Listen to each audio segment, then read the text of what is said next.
Bien, muchachos, vamos ahora a la estructura del presupuesto general de la República, ¿ya? Miren, este esquemita está demostrando que el presupuesto debe tener un orden contable, un orden financiero y un orden económico. Son tres parámetros para poder evaluar cómo está formado el presupuesto, ¿no? Ya es una ley y por ser ley evidentemente se tiene que aplicar en forma obligatoria. Hay un principio presupuestario que está en la Constitución que dice: no se puede aprobar un presupuesto público mientras no esté equilibrado, ¿ya? Es decir, si por ejemplo para este año se han proyectado, por ejemplo, 170.000 millones de soles de ingresos, entonces en el lado de los gastos la cuenta debe ser exactamente el mismo valor, ¿ya? Bueno, en realidad es un ejemplo pues relativo que estoy poniendo, ¿no? Porque esto sale hasta con céntimos, ¿no? Evidentemente la regla contable y la regla jurídica es que el presupuesto debe estar siempre equilibrado, pero en el mundo real, en el mundo de las finanzas públicas, eso no es cierto. Los presupuestos nunca terminan equilibrados, o terminan con un superávit o terminan con un déficit, aunque es más probable que termine en el segundo caso, ¿verdad? Eso lo veremos en un ratito. A ver, en el lado de los ingresos vamos a tener la siguiente estructura, ¿ya? Ahí en lo que está en color verde lo indica, ¿no? Los ingresos pueden ser así. Hay ingresos corrientes, ¿ya? Están, que son los más importantes, están los ingresos de capital y el endeudamiento público. Si hablamos de proporciones, a ver, a grosso modo, para este año los ingresos corrientes son casi el 90%. O sea, siempre ha sido así, ¿no? El mayor porcentaje de recaudación, vamos a llamar de fiscal o de ingresos, son los de carácter corriente. Los ingresos de capital no pasan del 3%, ¿no? Son los que tienen menos recaudación. Y el endeudamiento público, tanto interno como externo, llega pues a un promedio de 7%. O sea, ahí tenemos 90 más 3 más 7 da el total de recaudación, ¿no? El total de ingresos. Bueno, ¿qué son los ingresos corrientes? A ver, tal como su nombre lo indica, los ingresos corrientes son los aportes, tanto voluntarios como involuntarios, que realizan las personas naturales y las personas jurídicas al Estado, ¿ya? O sea, son aportes voluntarios e involuntarios que los individuos y las empresas, personas naturales y personas jurídicas, realizan al Estado y que se pueden convertir de dos maneras. Están los ingresos tributarios, que son pues la inmensa mayoría, son casi el 98%, y los ingresos no tributarios, ¿no? En los ingresos tributarios, eso ya lo hemos definido en un módulo anterior, van a estar los impuestos, ¿no? Acuérdate que los impuestos pueden tener dos aristas, pueden ser directos o pueden ser indirectos. Acá, ¿te acuerdas? Estaba el impuesto a la renta, el impuesto al patrimonio. En cambio acá estaban los impuestos que van al precio, ¿no? Por ejemplo, el impuesto general a las ventas, el impuesto selectivo al consumo, los aranceles de aduana, ¿no? Se van a considerar indirectos. Esta es la base de la recaudación tributaria en el Perú. Por eso que el Estado vive principalmente los impuestos que recauda. Luego están las tasas que se les paga pues a los, ¿no?, gobiernos locales, ¿no?, los arbitrios, las licencias, ¿no?, las contribuciones que se le paga a los organismos complementarios del Estado, el Seguro Social, el SENATI, la ONP, etcétera, ¿no?, se llaman contribuciones. Y luego van a estar los ingresos no tributarios. ¿Por qué se llaman no tributarios? Porque no tienen carácter impositivo, no afectan renta, patrimonio ni precios, ¿no? Lo que ellos afectan principalmente son aspectos de sanción. Por ejemplo, las multas, ¿no? El que no vota tiene una multa, ahí está. El que comete una infracción de tránsito vehicular tiene una multa, ¿no? Empresa que no cumple con las normas sanitarias tiene una multa. Eso se llama ingreso no tributario. El canon. Bueno, el canon es uno de los recursos que debe ser uno de los más importantes, sobre todo para el desarrollo descentralizado del país, para el desarrollo regional.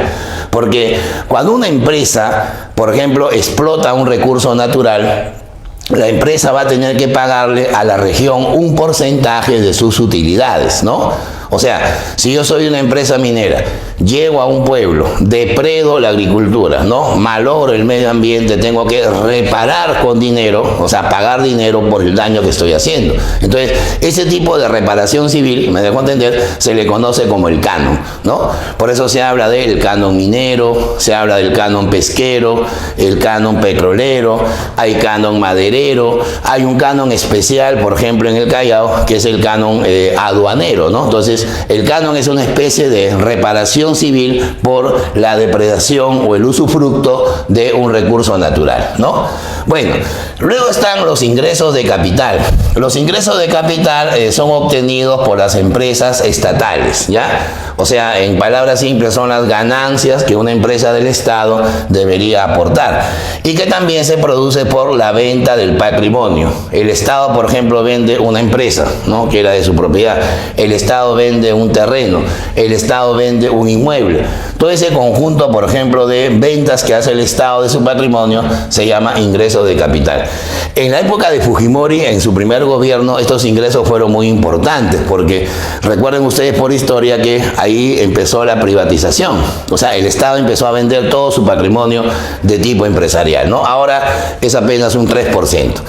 Y el endeudamiento público es un endeudamiento, como su nombre indica, producto de los préstamos, ¿no?, que el Estado recibe de entidades tanto nacionales como internacionales, ¿no? Acá va a estar tanto la deuda interna como la deuda externa, pero en la actualidad el peso que tiene en el presupuesto no llega ni al 10%, no hemos dicho que llega a un 7% más o menos, lo cual está bien, ¿no? Porque el Estado vive no de las propiedades, el Estado no vive de la deuda, el Estado vive de lo que recauda, y eso finalmente es lo que tiene más peso para el desarrollo presupuestal, ¿ya? Bueno, luego están los gastos, o sea, las erogaciones, los egresos, como también se le conoce, ¿ya? Se habla, por ejemplo, de gastos corrientes, mira, la contrapartida, ¿no? Ingreso corriente, gasto corriente. Se habla de gasto de capital, contrapartida del ingreso de capital, y si el Estado se endeuda, pues tiene que amortizar, ¿no? Esa es la contabilidad ordenada, pues, ¿no? La contaduría ordenada, como se dice el presupuesto. A ver, en los gastos corrientes vamos a tener los gastos de función, ¿ya? Los gastos de funcionamiento del Estado. Ahí, por ejemplo, está la mayor erogación, ¿no? Porque el Estado tiene que mantener, pues, un tamaño de empleados públicos, de burocracia dorada, burocracia tradicional, organismos descentralizados, ¿no?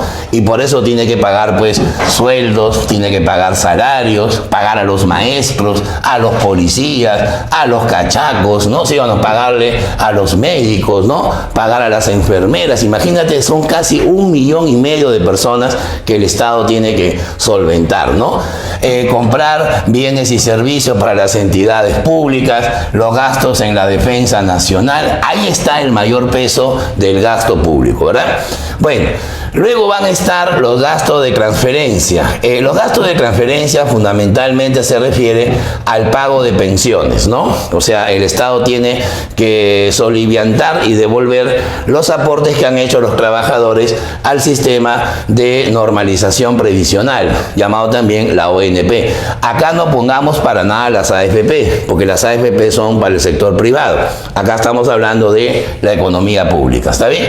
Van a estar también los subsidios, ¿no? Los subsidios son transferencias que se hacen para que las empresas puedan mantener o bajar precios, ¿no? En cambio, las subvenciones viene a ser la ayuda directa, ¿no? La ayuda directa material que el Estado otorga a los sectores menos favorecidos, ¿no? Por ejemplo, entregar canastas con alimentos es una subvención, ¿no? Pero, por ejemplo, darle dinero a una empresa láctea para que baje el precio de la leche es un subsidio. Hay una diferencia ahí conceptual. También estarían los programas sociales, ¿no? Los programas sociales se refiere, pues, a la ejecución del gasto a las poblaciones vulnerables, ¿no? Por ejemplo, Jaliwarma, ¿no? Pensión 65, ¿no? Beca 18, ¿no? El programa Juntos, ¿no? Una serie de factores que van a generar un gasto donde el Estado no recibe nada a cambio. No hay una contrapartida que favorezca al Estado, ¿no? Luego vienen los gastos de capital. que van a representar gastos de inversión, ¿ya? Son gastos de inversión capitalizados en proyectos, en obras públicas, es lo que se llama el gasto productivo, ¿no? Por ejemplo, una central hidroeléctrica, ¿no? Es un ejemplo de gasto de capital. La carretera interoceánica, ¿no? Que, ¿no? Por ahí se construyó con la corrupción brasileña. O de repente la construcción de puentes, ¿no? Nuevas escuelas, ¿no? Construir nuevos hospitales. ¿Te das cuenta? Eso representa gasto de capital. Y luego viene la amortización de la deuda pública, es decir, pagar periódicamente los préstamos que el Estado tuvo que realizar a nivel interno y externo, ¿ya? Bueno, ahora, a nivel ya de finanzas públicas, vamos a plantear algunos resultados, ¿ya? ¿Cuáles son los 3 resultados inmediatos que el presupuesto genera? Una pequeña observación. Como se dice en economía, ceteris paribus, o sea, todo es constante menos lo siguiente, ¿ya? Hemos dicho que en el presupuesto esto representa el 90%. Así que ceteris paribus vamos a hacer que los demás ingresos sean constantes, o sea, vamos a tomarlos como valores despreciables en las finanzas, ¿ya? A ver, veamos. Primer resultado se llama resultado, ahí está, primario, RP. El resultado primario viene a representar la diferencia entre los ingresos corrientes y los gastos corrientes. Esa diferencia financiera se llama resultado primario, o sea, los dos primeros que están arribita, ¿ya? Ingresos y gastos corrientes. Si los ingresos corrientes superan al gasto corriente, que es una posibilidad, sobre todo en el primer trimestre del año, hay un superávit primario. Se le llama así, superávit primario. Pero si al final del año tenemos en la contaduría, en el balance, que el gasto corriente supera el ingreso corriente, vamos a tener un déficit primario. Ahora, esto no es muy preocupante porque estamos recién en la primera parte del presupuesto. El problema va a ser cuando tengamos el resultado financiero total, ¿ya? Bueno, segundo concepto, a ver, se llama resultado económico. El resultado económico va a ser la diferencia entre el resultado primario, que ya lo conocemos, pero hay que quitarle los gastos de capital, o sea, los gastos en obras, en infraestructura, ¿verdad? El peso que tiene el resultado económico va a ser mucho mayor, porque estamos acumulando ya gastos ya mucho mayores, ¿no? Ahora, si ese resultado económico supera el valor positivo, evidentemente va a tener un superávit económico. Pero si el resultado económico tiene valores negativos, se llama déficit económico. ¿Está bien? Ahora, la gran pregunta que nos podemos hacer es, profe, ¿y si hay un déficit? No entiendo. ¿Cómo es eso que tenemos un resultado negativo? Una cosa es el resultado numérico y otra cosa es solucionar ese resultado. Por lo general, ante los resultados deficitarios, lo que tienen que hacer los gobiernos es financiar, ¿no? O sea, apalancar, me dejo entender, el resultado negativo. Y para eso utilizan varios instrumentos, ¿no? Por ejemplo, la austeridad, reduzco el gasto. Por ejemplo, la mayor presión tributaria, aumento los ingresos, ¿no? O de repente un mayor endeudamiento. Lo que sí está prohibido, y eso es algo determinante, es el financiamiento a través de emisión. Cuando digo emisión significa recurrir al Banco Central de Reserva, porque cada vez que acudimos al BCR, y eso se hacía en décadas anteriores, vamos a crear un problema muy fuerte al país, o sea que se llama la inflación. Porque el Banco Central va a tener que emitir moneda, ¿no? Una moneda totalmente envilecida, sin respaldo, para financiar el déficit económico. Y eso al final jala, según la teoría cuantitativa, a que tengamos pues más inflación. Así que eso se descarta porque la Constitución actual, que no es tan actual tampoco, establece que no se puede financiar con emisión, ¿ya? Luego viene el último resultado, que es el más importante, el resultado financiero. El resultado financiero va a ser igual al resultado económico, que ya lo conocemos, pero habrá que quitar la amortización de la deuda, ¿no? O sea, habrá que quitar el gasto que se hace periódico en pagar la deuda pública, interna y externa. Bueno, si el resultado financiero es mayor que cero, algo imposible en la actualidad, se habla de superávit fiscal. Pero si el resultado financiero es menor que cero, es negativo, que es lo más real, se habla de déficit fiscal, ¿ya? Aunque siempre hay argumentos que los teóricos economistas definen. Por ejemplo, Paul Samuelson, que fue un economista post-keynesiano de los años 70 y que ganó un premio Nobel, estableció casi una ley. Por eso le hablan la ley de Samuelson o el principio de Samuelson, que establece que lo normal para un gobierno es que el déficit fiscal no pase del 2% del PBI. ¿No? O sea, si tenemos un PBI de 500.000 millones de dólares, no debería pasar pues de ¿cuánto? De un 2%. Estamos hablando de 10.000 millones de dólares para tener un manejo más responsable pues de la política fiscal. Porque tener un déficit fiscal mayor al 2% ya es un peligro, porque va a significar un ajuste muy fuerte de tarifas, ¿no? Una elevación muy alta de impuestos, ¿no? O de repente una mayor amplitud del gasto público, pero reduciendo algunos sectores, aumentando en otros. O sea, eso puede crear un problema ya de carácter incluso hasta social, ¿ya?